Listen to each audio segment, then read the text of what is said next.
It's time to talk about Project Motor Racing, and I think you know where this is going to go.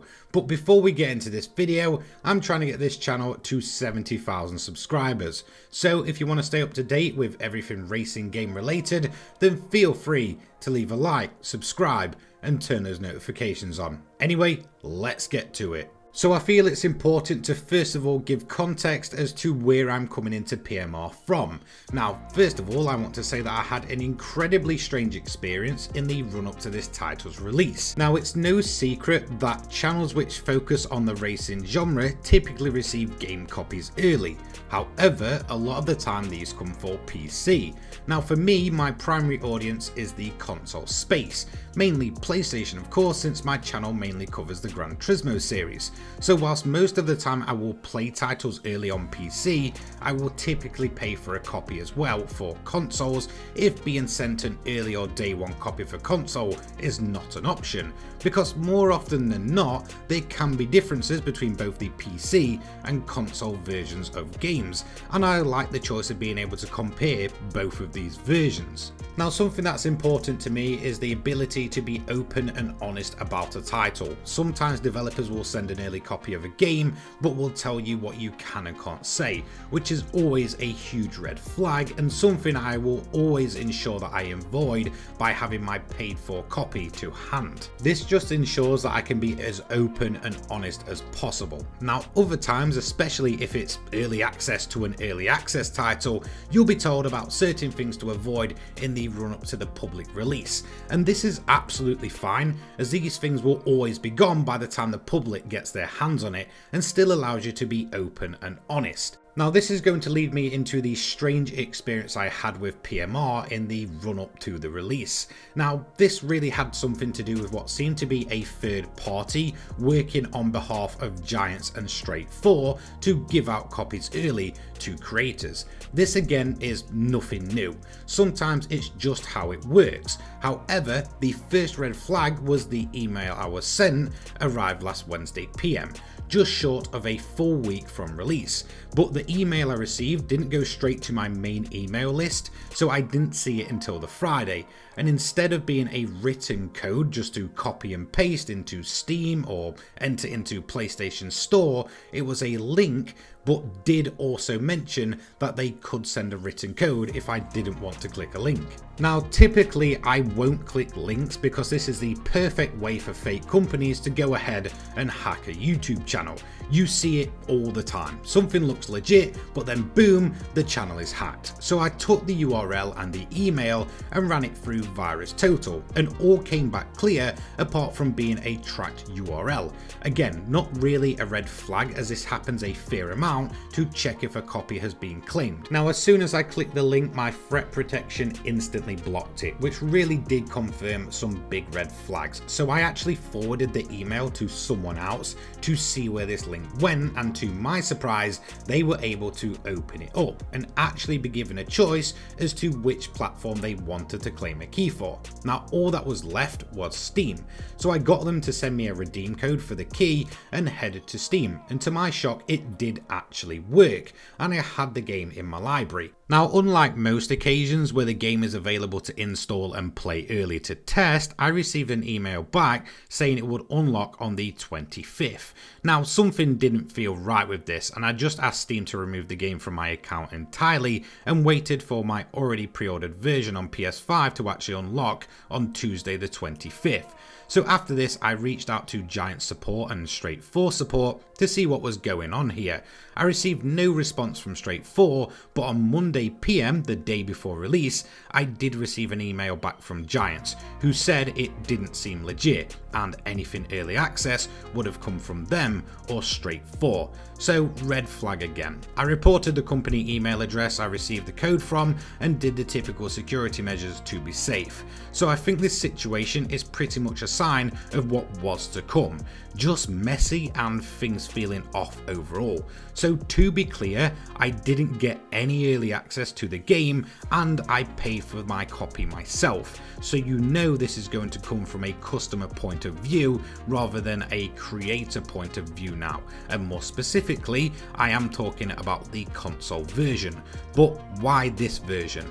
Well, in short, console sim racers have been crying out for more in this genre for the longest time, and PMR really seemed to be the answer to all of this, and I'll go into more details on this soon, but let's move on to the run up to release for PMR then. So from what I can gather, the embargo for PMR was Saturday. However, even before that, I was keeping up to date with what other creators were experiencing with the game. Now, Jordier, a much loved sim racing figure, went on to say this: "I will be playing Project Motor Racing when it releases. I got some weird email/message that I don't agree with, so I will wait for full release to review/stream next week," which more than likely hints that in the actual NDA there were certain things he couldn't discuss prior to the official release of the game, which is just never good. Now, this actually caused the official Project Motor Racing account to reply. It says, "Hi, we sent out the same email and embargo information to everyone across the board. If you have spotted something that doesn't look right, we're happy to look into it." Now, all this really does is 100% confirm that everyone that was sent an early access copy was under the exact same restrictions if they were to actually release videos prior to the full launch of the game by the looks of it. Anyway, the embargo is lifted, and of course this meant that footage and coverage began. Some of the more corporate channels seem to edge on the side of caution, not saying too much, but you could tell instantly from reactions and what was being shown on screen that something was just really off and the game almost appeared to be broken. However, some of these smaller channels I came across, some racing focused and some typically not, seemed to be absolutely loving the product for some reason, yet the same issues were pretty much being shown across the board. Certainly strange, but yet no mention on what was really going on. However, there was mention of a day one patch to fix all of these issues, and even footage of the day one patch seemingly taking away these issues as well. This really is just a pet peeve of mine, sending out broken review copies to spread footage of the game but in a broken state. Regardless, it just doesn't look good. Anyway, it seems the embargo for the NDA was removed on release day, and I decided before I jumped in that I'd check out the opinions on actual release day, and well, it confirmed my biggest fears. People just didn't like the game, and in some occasions just felt lied to after months and months of hype. So now we move on to release day, and I just want to start this segment with a quick little disclaimer. I hate mob mentality. I do genuinely believe that some of these people behind the game that we might not see, or of course might not be a face for the game, do genuinely have a passion for the title and wanted to create something which rivaled the best in the sim racing PC scene, but filled a gap that was desperately needed to be filled on console. A complete product with a solid car list and track list, with a focus not only on multiplayer but also single player career as well, something which console racers have craved for a very long time, myself included there.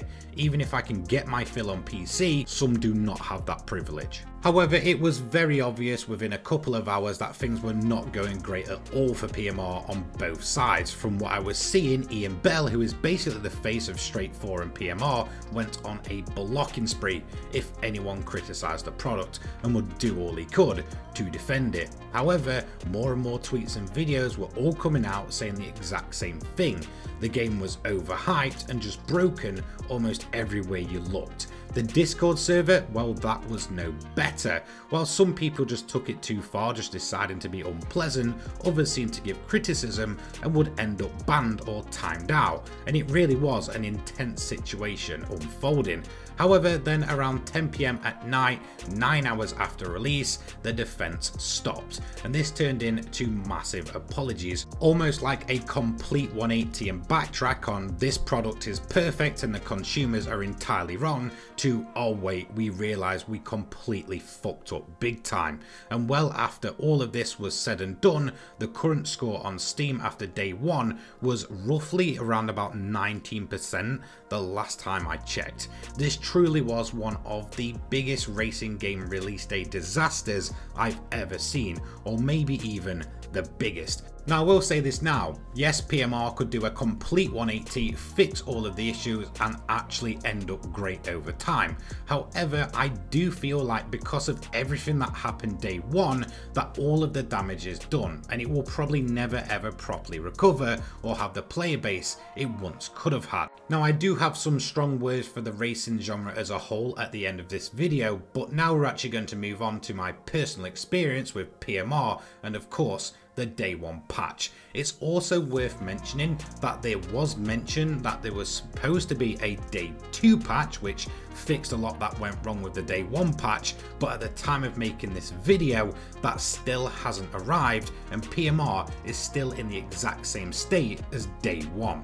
So let's begin then with my day one experience, and we'll start off then with resolution because I do have a little bit to say on this. Now first of all, I'd heard that 4K was not targeted on consoles, including the PS5 Pro which I was running this game on.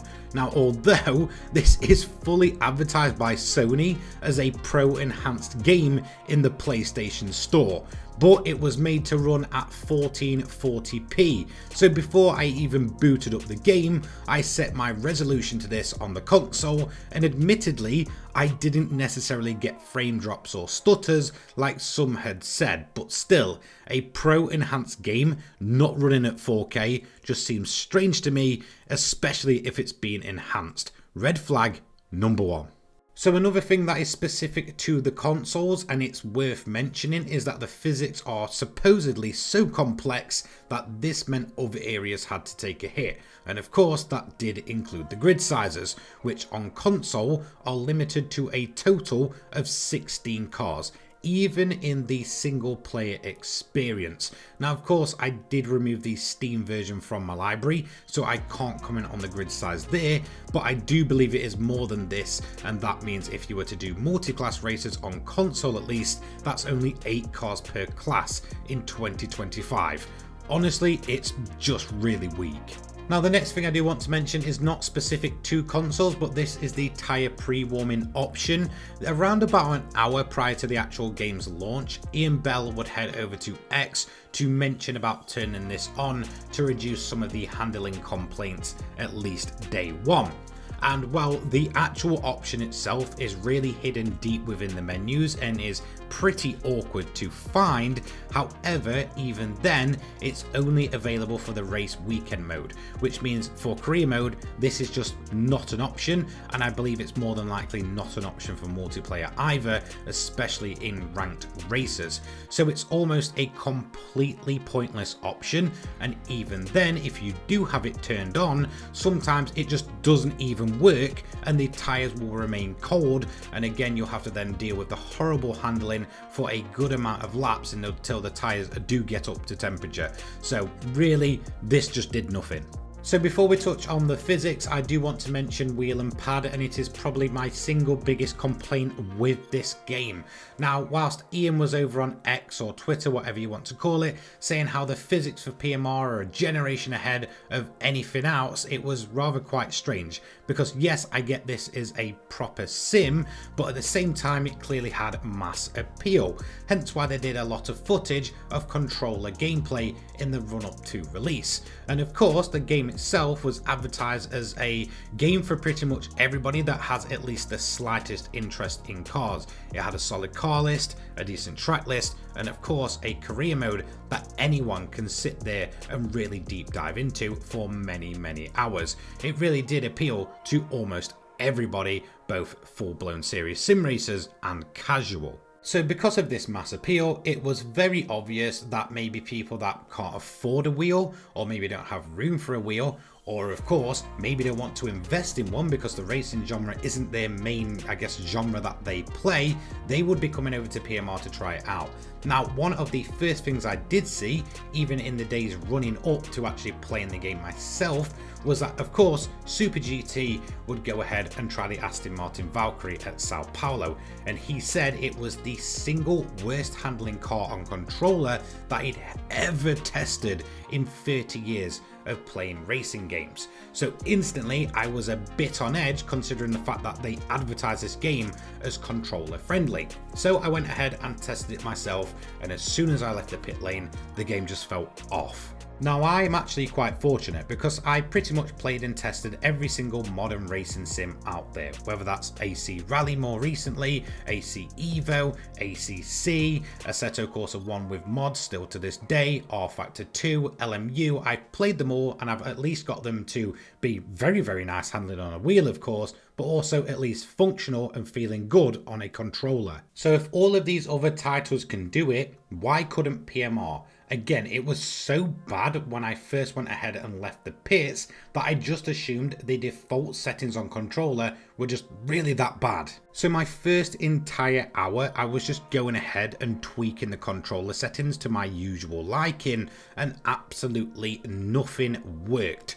So then I began looking around the web and YouTube for alternatives to hopefully make this work, and those just didn't either.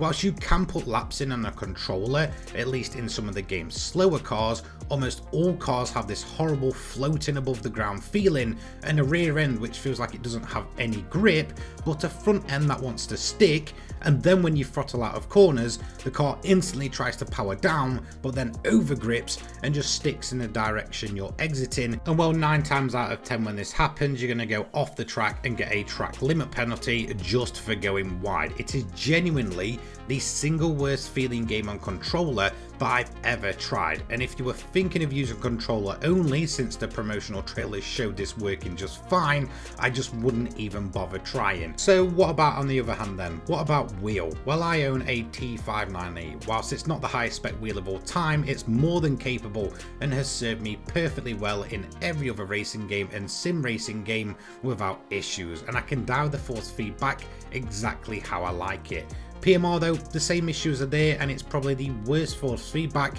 I've ever had the displeasure of trying to adapt to. On one hand, the default feels just like it does on controller, like you're driving on ice and almost no feedback. It feels like driving a floating type ghost car. I then dialed in my usual settings on both my base and in-game, and then the car would just go and pull me off track, even in a straight line, and then in the corners I still felt very little in terms of proper force feedback. It was bizarre, so yet again I headed online to see if anything could fix this, and whilst Gaming Muscle's video certainly helped me and made it somewhat decent, it was still nowhere near perfect, at least on console. And another thing to mention is that each individual car has its own force feedback in this game, so you are constantly messing around with the force feedback settings. It is just frustrating. Sometimes it would feel at least average, and then on other cars it just didn't work no matter what, making the car pretty much undrivable. And being honest, 90% of players won't want to spend hours dialing in their force feedback to then on top of that have to do the exact same for each individual car. So that was the first 2.5 hours of my experience on this game. In short, on controller, at least day one, it was an unplayable mess, and the worst feeling racing game I've ever felt in more than 25 years of playing racers. And well, you guessed it, on wheel it just felt rather quite average and inconsistent at best, and it certainly needs a ton of work in terms of support for both wheel and controller, at least on the console side of things, but I'm not hearing much better from the PC version. So let's talk about these physics then. Now, I'm no expert on physics and I'm not going to sit there telling you I am. However, I do have some experience with performance cars over the years, including track days, and I have never felt a car the way it does with these quote generation ahead physics. Once again, it's incredibly inconsistent. Some cars feel at best decent, but there's still a disconnect there, and others are literally undrivable. Hypercars especially are just broken entirely. You can put them on wets and it actually becomes drivable, but on dries, don't even bother. Even on wheel, it's like driving on a PS1 D-pad. It just feels like the car's trying to pull 90-degree corners all the time, and even traction control makes this even worse, with the car constantly bogging down and barely moving. And then when you finally do hit some speed, it's like driving on ice as the car tries to spin its wheels up in 6th gear. Even in a straight line, the hypercars just feel like they're trying to crab walk with a broken suspension. It's that bad. Now GT3s are okay, but really okay is just about as good as I can say in terms of the physics for the GT3s. Now at times there is a glimmer of decent physics there. You'll start chaining a few corners and it'll feel good, but sooner rather than later you just end up with that horrible feeling that the front's just over gripping and the rear's just completely moving around by itself. And then of course it gets even worse in the GT3s to the point that it feels like it's constantly trying to just throw you off the track, even in a straight line with no import. The physics for this game are at their absolute best in the lowest powered cars, and really that's a shame because there is so many good high powered cars, but again only then it just shows a bit of potential. It's nothing groundbreaking, and well, one of the biggest complaints I have with the physics of this game is throttle. Look, I don't know what it is with some racing sims that have this obsession that making a car hard to drive means it's more realistic, because I'd probably assume that's not the case. Let's look at GT4s for example. You know, these are cars that typically feature a lot of gentleman drivers. They're basically paying customers that pay to race these on the weekend. They are nowhere near proper full-blown professionals. So I'd assume in a class like that, putting the throttle down out of a corner shouldn't instantly try and kill the driver, and they do in PMR. Or even if you don't manage to get thrown off into the barrier, the car starts leaving the exit of a corner like it's four-wheel drive, yet it's rear wheel. Look, the point I'm trying to make here is when you've got a game developer who sits here and say these physics are a generation ahead, they're the most realistic thing you've ever seen. They are so good that the console version of the game needed to be limited in other areas. It's the most biggest amount of bullshit I've ever heard. Truthfully, iRacing, ACC, LMU, even my favourite game for physics, R-Factor 2, all do a much better job, a more realistic job in this area, and it's not even close. And truthfully, I don't think it will be even after a million patches. It almost feels broken at the core, and also the crash physics are just a huge joke as well. Now, the AI in this game is really something to behold currently. Now, according to the developers, this was because of the day one patch which broke them, but even in trailers and gameplay prior, this supposed award-winning AI didn't look too impressive, but they certainly didn't seem just this bad. The best way I can describe them is just a body, but no brain. There's absolutely nothing going on up there. Yes, they can drive the tracks in the game perfectly, which is fine, but they cannot actually race them.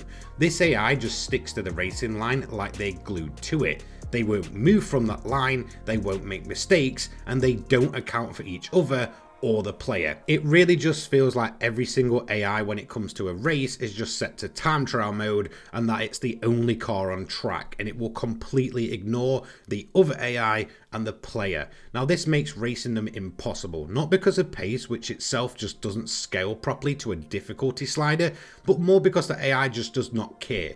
If you're going down a straight side by side, it will just move over until you end up off the track, onto the grass, and more often than not this will lead to a time penalty. More on this next. But what if you want to outbrake them? You want to kind of get down the inside and get that move done? Well, that's not going to happen either, as they'll just go straight into the side of you, and unfortunately with how PMR actually is currently, the AI themselves are pretty much an immovable object. That's the only way I can explain it.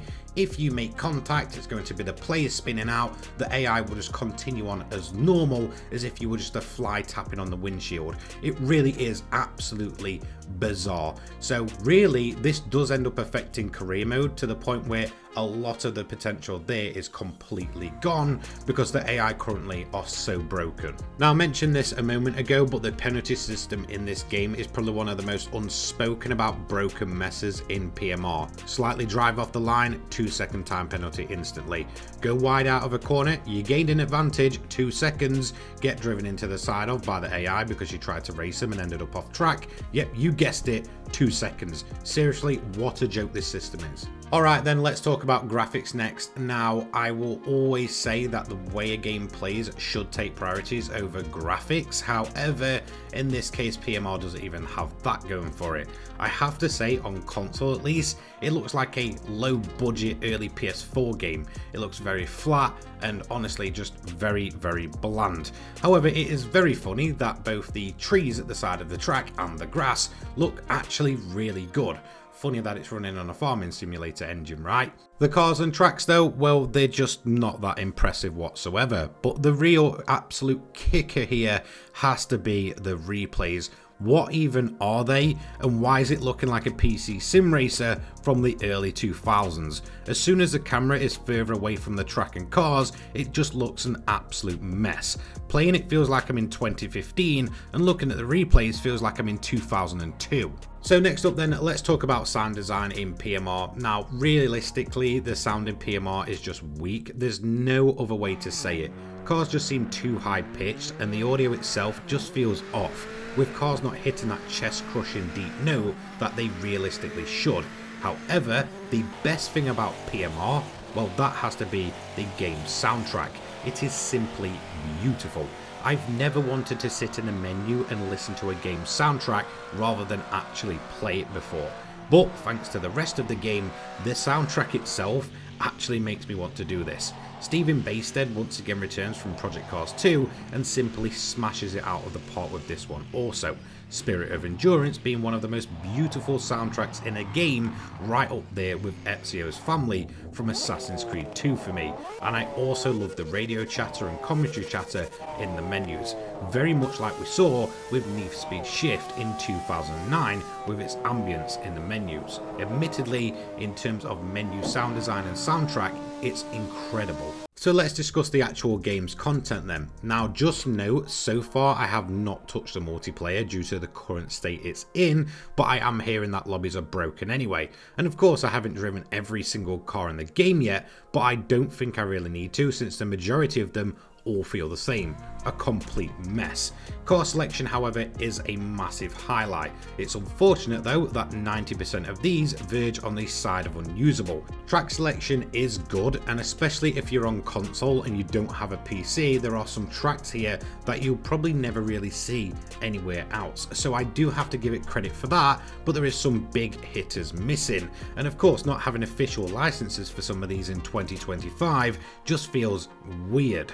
Single player has potential, but unfortunately the handling and the shell of an AI make it almost unplayable currently, which is a huge shame. So I guess from the actual content that's on offer, it is good. However, unfortunately, until the actual bugs that I've mentioned and the stuff that I've mentioned in this video are fixed, a lot of that content is currently completely useless. And it's a massive shame, as again, as I said, there's a lot of potential here. So should you currently buy Project Motor Racing in its current state? 100% no. Yes, there's potential there in terms of the content, what could have been an incredible career mode for once in a sim racer, an interesting car list, some lesser known tracks of course make an appearance, and even a multiplayer ranking system which sounded fantastic on paper. But look, it doesn't matter how good the content in your game is if one of these countless issues that I've mentioned just goes on to ruin one of those core experiences.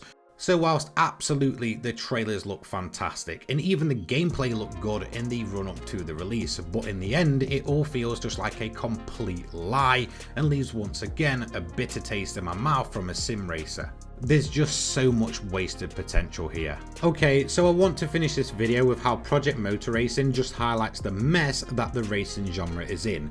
2025 on paper seemed like the year that racing games came back with a bang, and sometimes they have shined admittedly, but most of the time it's just fell off and done nothing to bring the genre as a whole back to its prime during the early 2000s, when we had arcade races such as Burnout 3 and Most Wanted, simcades such as Gran Turismo 4 and the original Forza Motorsport, and of course sims such as NASCAR 2003 and Richard Burns Rally, all filling a different need in the genre and propelled it to mass appeal. But those days are just long gone. The racing genre as a whole just does not take risks anymore. Great arcade races are few and far between.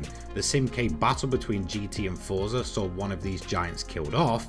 The sim racing scene can be great on PC, however most of these titles have been established in the genre for years, with almost nothing new releasing in a good enough form to stand with the best. But on consoles, there's almost nothing but disappointment when one finally releases.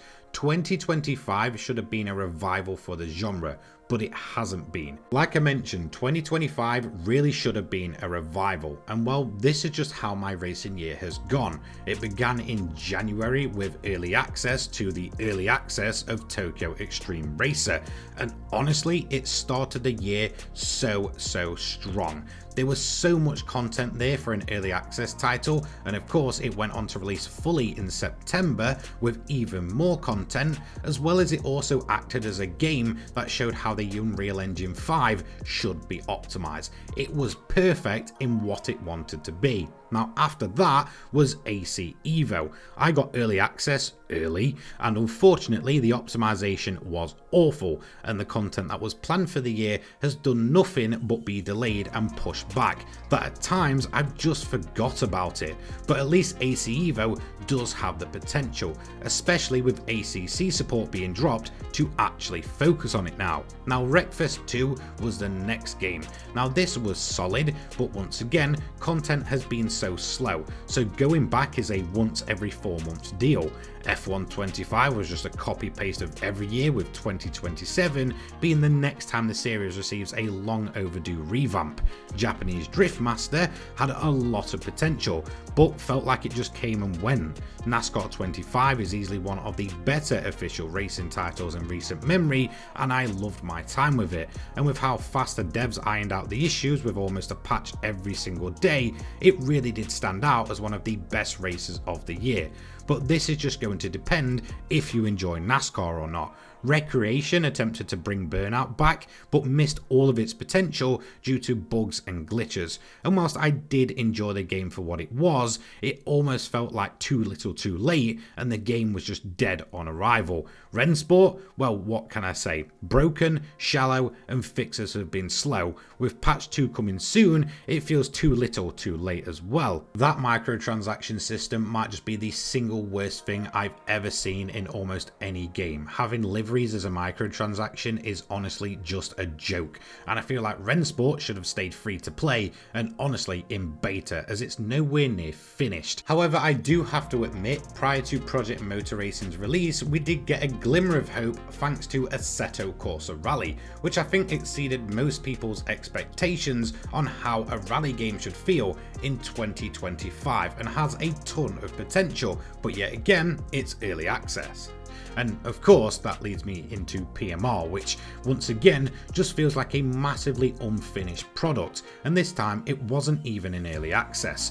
Overall, I think you'll spot a trend here. All but 2 games this year have managed to miss the mark and actually revive the racing genre in the way that it really should have done this year. So of course this just feels like PMR was the icing on the cake for 2025. Again, this is a year that had so much potential, but those that are already established in the genre still remain unrivaled, and I doubt that's going to change anytime soon unless this actual genre gets its act together. And of course the main thing it needs to do is actually put out finished products. Anyway, PMR is a joke, and we've all been had once again. Truly feels like this game needed another 6 months, maybe even more, but the damage is done, and the current radio silence speaks volumes about the disaster that this game has been. Anyway, take care guys, peace.